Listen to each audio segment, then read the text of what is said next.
Pemirsa, ternyata masih banyak jenis penyakit lainnya yang juga membutuhkan penanganan khusus. Di antaranya penyakit imun trombositopenia atau idiopatik, trombositopenik, purpura yang disingkat ITP. Penyakit ini 80%-nya terjadi pada perempuan dan anak-anak. Apakah ITP itu?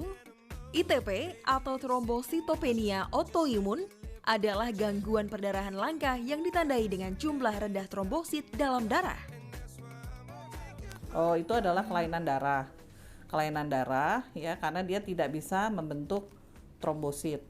Trombosit itu saat pembekuan darah. Kalau penyakit demam berdarah kan dia trombositnya kurang, akibatnya terjadi perdarahan. Nah, pada ITP itu ya seperti itu. Nanti kadang-kadang ada yang bisa hilang sendiri, tapi juga yang ada yang mesti diobat dengan beberapa tambahan obat juga. Kelainan penyakit ini ditandai dengan jumlah trombosit yang rendah, kurang dari 150.000. Sehingga penderita ITP mudah mengalami memar atau pendarahan. Padahal trombosit merupakan sel darah yang membantu dalam penggumpalan darah untuk mencegah dan menghentikan pendarahan. Salah seorang penderita ITP adalah Mariza Cordoba yang menderita penyakit ini sejak kecil. Sekitar tahun 1987, usianya masih hampir 5 tahun. Orang tua saya menemukan ini memar-memar di seluruh tubuh. 3 minggu kemudian kok itu nggak berkurang, malah nambah. Ada bintik-bintik merah, ada mimisan. Jadi pada waktu itu untuk menegakkan diagnosa ITP atau ITP ini harus melakukan BMP atau bone marrow puncture. Jadi prosesnya kayak dibuatlah tulang sumsumnya ya. Sebagai penderita ITP, Mariza harus selalu menjaga kondisi badannya agar penyakitnya tidak kambuh dan tidak mudah pendarahan. Untuk itu, ia tidak boleh banyak beraktivitas atau kecapean. Kami panik sekeluarga, orang tua menanyakan, jadi ini kasusnya bagaimana sih autoimun ini? Jadi harus gimana? Resikonya apa kalau trombosit itu rendah?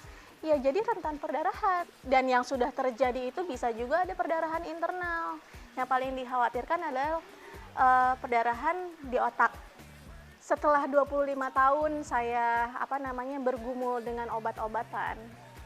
Dari obat lini pertama itu yang paling murah Rp800 sampai dengan yang belasan juta, ratusan juta sudah saya coba, itu tidak ada yang mengembalikan trombosit ke nilai normal. Karena memang balik lagi itu obatnya belum ditemukan sebetulnya. Tentu saja, penyakit ini membuat Mariza kesulitan beraktivitas secara normal. Ya, jadi itu salah satu dari gejala autoimun, brain fog. Jadi suka lupa. Terus ya ada beberapa kasus, bukan beberapa kasus, hampir semua mengeluh sering sakit, ngilu tulangnya.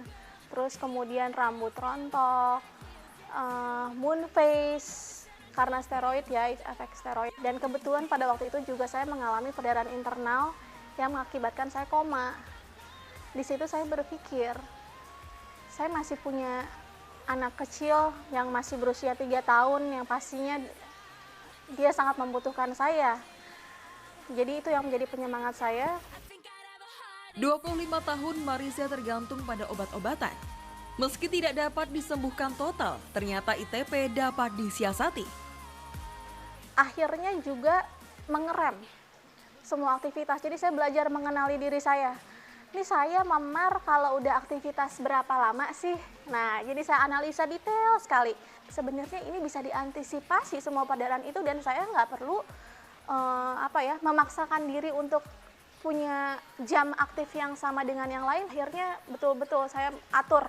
Bangun tidur harus jam berapa, terus kemudian begitu bangun minum air putih 1 gelas, apalagi yang dikonsumsi, kemudian makannya juga diatur, ada jam-jamnya, asupannya apa, nutrisinya itu, terus olahraganya juga diusahakan rutin. Berangkat dari pengalaman itulah, Mariza akhirnya mendirikan Mariza Cordoba Foundation atau MCF, yayasan yang fokus membantu para penyandang penyakit kelainan autoimun ini. Jadi latar belakangnya adalah sebetulnya ingin mengedukasi masyarakat bahwa autoimun itu ada, dan bahwa sebetulnya walaupun autoimun itu belum ada obatnya, tapi bisa disiasati, dikendalikan dengan menerapkan pola hidup yang sehat. Yayasan Mariza menggelar beberapa acara untuk memberikan pengetahuan tentang ITP. Mereka juga mengadakan pertemuan rutin bagi para penderita yang disebut ODAPI. Memberikan edukasi terutama ya, dari sosialisasi seperti health talk, seminar nasional. Kemudian kami juga menyelenggarakan tes MAIPA. Tes MAIPA ini adalah tes untuk mengetahui jenis ITP daripada seseorang ya, pasien. Pemirsa, hidup sehat adalah harapan setiap orang. Kesadaran akan pentingnya menjaga kesehatan dan bersyukur atas nikmat sehat yang dimiliki tentu harus ditanamkan dalam benak kita semua. Selain itu, kepedulian pada saudara-saudara yang memiliki penyakit langka juga harus ditumbuhkan.